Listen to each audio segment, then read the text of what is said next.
ನಮಸ್ಕಾರ ಗೀತಾ ಅವರೇ. ನೀವು ಸವಿತಾ ಅವ್ರದ್ದು 23/3/1993 ಬರ್ತ್ ಟೈಮ್ 12:30 ಜಾಬಿನ ಬಗ್ಗೆ, ಜಾಬಲ್ಲಿ ಏನೋ ಸ್ವಲ್ಪ ಸಮಸ್ಯೆ ಆಗಿದೆ ಅಂತ ಕೇಳಿದ್ರಿ.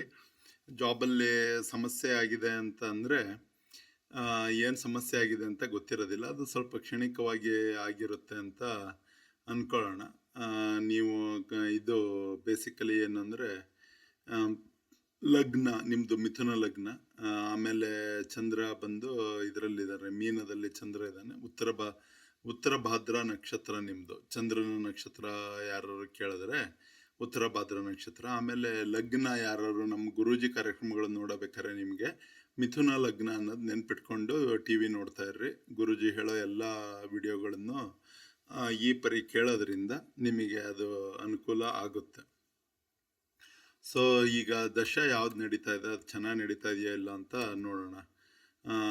2028ವರೆಗೂ 2021ವರೆಗೂ ಬುಧ ಮುಗಿಲಿಕ್ಕೆ ಬಂದಿದೆ ಈಗ. ಆಲ್ಮೋಸ್ಟ್ ಬುಧ ಮತ್ತು ಶನಿ ಇದೆ 2021 ಮೇವರೆಗೂ, ಮೇ 4th. ಸೊ ಆಮೇಲೆ ಕೇತು ಸ್ಟಾರ್ಟ್ ಆಗಿದೆ.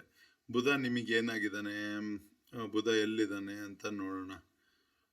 ಚಂದ್ರ, ರವಿ, ಶುಕ್ರ, ರಾಹು, ಗುರು, ಕೇತು, ಶನಿ, ಬುಧ ನಿಮಗೆ ಮಿತ್ರತಾರೆ.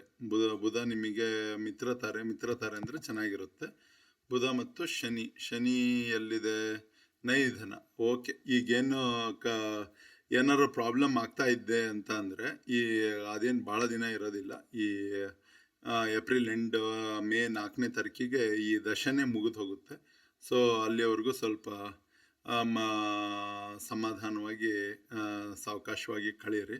ಅದಾದಮೇಲೆ ಡೆಫಿನೆಟ್ಲಿ ಮುಂದೆ ಕೇತು ಬರುತ್ತಲ್ಲ, ಕೇತು ನಿಮಗೆ ಸಾಧಕ ತಾರೆ ಆಗಿದೆ ಕೇತು. ಇಲ್ಲಿ ಕೇತು ಯಾವ ನಕ್ಷತ್ರದಲ್ಲಿದೆ, ರೋಹಿಣಿ ನಕ್ಷತ್ರದಲ್ಲಿರಬೇಕು ಕೇತು. ಅದು ನಿಮಗೆ ಸಾಧಕ ತಾರೆ. ಸೊ ಅದು ನಿಮಗೆ ಚೆನ್ನಾಗಾಗುತ್ತೆ ಅಂತ ನನ್ನ ಭಾವನೆ. ಮತ್ತೆ ಬೇರೆ ಏನು ಪ್ರಶ್ನೆ ಕೇಳಿಲ್ಲ, ಬಟ್ ಸ್ಲೋ ಆಗಿ ಸ್ವಲ್ಪ ನಿಮ್ಮದು ಕೇತು ದಶ ಹೇಗಿದೆ ಅಂತ ಹೇಳ್ತೀನಿ. 4, 5, 7, 10, 11 ಇದೆ.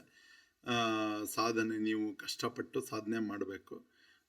ಅದನ್ನ ಸಾಧನೆ ಮಾಡಿದ್ರೆ ಚೆನ್ನಾಗಿ ನಡೆಯುತ್ತೆ. ಸಾಧನೆ ಮಾಡಿದ್ರೆ ಇಲ್ಲಿ ಈಗ ಪರ್ಟಿಕ್ಯುಲರ್ ಮೇವರೆಗೂ 8, 9 ಇದೆ ಶನಿ. ಸ್ವಲ್ಪ 8 ಅಂದರೆ ಸ್ವಲ್ಪ ಕಷ್ಟ ಅದು ಇದು ಅಂತ ಹೇಳ್ತಾರೆ. ಸೊ ಕಷ್ಟ ಇದು ಕೆಲಸನೂ ಚೆನ್ನಾಗಿರುತ್ತೆ. ಬೇರೆ ಟೈಮ್ ಫುಲ್ ಎಲ್ಲ ಚೆನ್ನಾಗಿರ್ತಿತ್ತು. ಈ ಸ್ವಲ್ಪ ಮೂಮೆಂಟಲ್ಲಿ ಸ್ವಲ್ಪ ತೊಂದರೆ ಆಗಿದೆ ಅಂತ ಅನ್ಕೋತೀನಿ. ಆಮೇಲೆ ಕಸ್ಪಲ್ಲಲ್ಲಿ ನೋಡೋಣ ಏನು ಆರಾಧನೆ ಮಾಡಿದ್ರೆ. ಶುಕ್ರ ನಿಮ್ಮದು 11ನೇ ಮನೆ ಶುಕ್ರ, 6ನೇ ಮನೆ ಗುರು. ನಿಮಗೆ ಕೆಲಸದಲ್ಲಿ ಏನಾದರೂ ತೊಂದರೆ ಆದರೆ ಬೇಸಿಕಲಿ ಮಂಗಳನ ಆರಾಧನೆ ಮಾಡಿ. ಕೆಲಸದಲ್ಲಿ ತೊಂದರೆ ಆಗಿದ್ದು ನಿಮಗೆ ಕೆಲಸದ ತೊಂದರೆಯಿಂದ ನಿವೃತ್ತಿ ಹೊಂದಬೇಕು ಅಂದರೆ ನಾಳೆ ಮಂಗಳವಾರ ದಿವಸದಿಂದ ನಾಳೆ ಮಂಗಳವಾರ ದಿವಸದಿಂದ ಏನು ಮಾಡಿ ಅಂದರೆ ಒಂದು ಕೆಂಪು ಬಟ್ಟೆಯಲ್ಲಿ ಇದನ್ನ ಒಂದು ಹಿಡಿಯಷ್ಟು ಅಥವಾ 1 ಹಿಡಿ ಅಥವಾ 2 ಹಿಡಿ, 2 ಮುಷ್ಟಿ, ಬೇಸಿಕಲಿ 2 ಮುಷ್ಟಿಯಷ್ಟು ತೊಗರಿಬೇಳೆ ಅಥವಾ ಇದನ್ನ ಅಂತಾರಲ್ಲ ಮಸೂರ್ ದಾಲ್ ತೊಗೊಳ್ರಿ. ಅದನ್ನ ತೊಗೊಂಡು ಅದರೊಳಗೆ ಹಾಕಿ ಕಟ್ಟಿ ನಿಮ್ಮ ಮನೆಯ ದಕ್ಷಿಣ ಭಾಗದಲ್ಲಿ ಇಟ್ಟಿರ್ರಿ.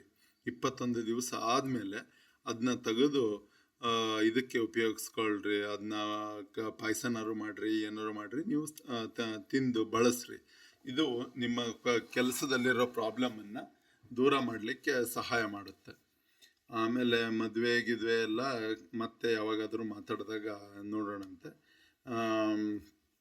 ನಿಮ್ಮದು ಇದು ಕುಂಭ ಲಗ್ನ ನವಾಂಶದಲ್ಲಿ 7ನೇ ಮನೆ ಸೂರ್ಯ 8ನೇ ಮನೆಯಲ್ಲಿದ್ದಾನೆ. ಸ್ವಲ್ಪ ಲಾಸು, ಬಟ್ ದಟ್ಸ್ ಓಕೆ. ಅದನ್ನ ಮತ್ತೆ ಇನ್ನೊಂದು ಟೈಮಲ್ಲಿ ಮಾತಾಡೋಣ. ಎಲ್ಲ ಬಿಗ್ ಬಾಸ್ ನೋಡ್ತಾ ಇದ್ದೀರಾ ಅಂತ ಅಂದ್ಕೊಂಡಿದ್ದೀನಿ. ನಾನು ಬಿಗ್ ಬಾಸ್ ನೋಡ್ತಾ ಇದ್ದೀನಿ. ಈ ಲ್ಯಾಗ್ ಮಂಜಂಗೆ ಸಪೋರ್ಟ್ ಮಾಡೋಣ ಕಲರ್ಸ್ TV ವತಿಯಿಂದ. ಆಮೇಲೆ ಮತ್ತೇನಾದ್ರು ಪ್ರಶ್ನೆಗಳಿಂದರೆ ಕೇಳಿ. ಮತ್ತು ನಿಮಗೆ ಇದನ್ನ ಕೇಳಬೇಕು, ಪರಿಹಾರ ಎಲ್ಲ ನೋಡಿದ್ದಕ್ಕೆ. ಮತ್ತು ನಿಮಗೆ ಮತ್ತೆ ಪದೇ ಕೇಳ್ತಾ ಇರಬೇಕು ಅಂದರೆ, ಒಂದನೇ ಟೈಮ್ ಹೇಳಿದಾಗ ನಾನು ಯಾರಿಗೂ ದುಡ್ಡು ಕೊಡಿ ಅಂತ ಹೆಚ್ಚಿಗೆ ಕೇಳೋದಿಲ್ಲ. 2ನೇ ಟೈಮ್ ಪ್ರಶ್ನೆಗಳನ್ನು ಹೆಚ್ಚಿಗೆ ಕೇಳ್ತಾ ಇರಬೇಕು ಅಂತಂದರೆ ದಯವಿಟ್ಟು ಒಂದನೇ ಸಲ ಕೊಡಿ, ದುಡ್ಡಿಗೆ ಬೇಡ ಅನ್ನೋದು ಒಳ್ಳೇದಲ್ಲ. ಎರಡನೇ ಟೈಮ್ ಕೇಳ್ತಾ ಇರೋರು ದಯವಿಟ್ಟು ಇದನ್ನ ಮಾಡಬೇಕು, ಏನಂದರೆ 1,500 ರೂಪಾಯಿದ್ದು ನನ್ನ ಕಸಿನ್ ನಂಬರ್ ಕೊಟ್ಟಿದ್ದೀನಿ, ಪೇಟಿಎಮ್ ನಂಬರು, ಅದಕ್ಕೆ ಟ್ರಾನ್ಸ್ಫರ್ ಮಾಡಿ. ಇದನ್ನ ಈ ಫ್ರೆಂಡ್ಶಿಪ್ನ ಹೀಗೆ ಮುಂದುವರ್ಸ್ಕೊಂಡಿರೋಣ. ಆಲ್ ದ ಬೆಸ್ಟ್, ಒಳ್ಳೆಯದಾಗಲಿ.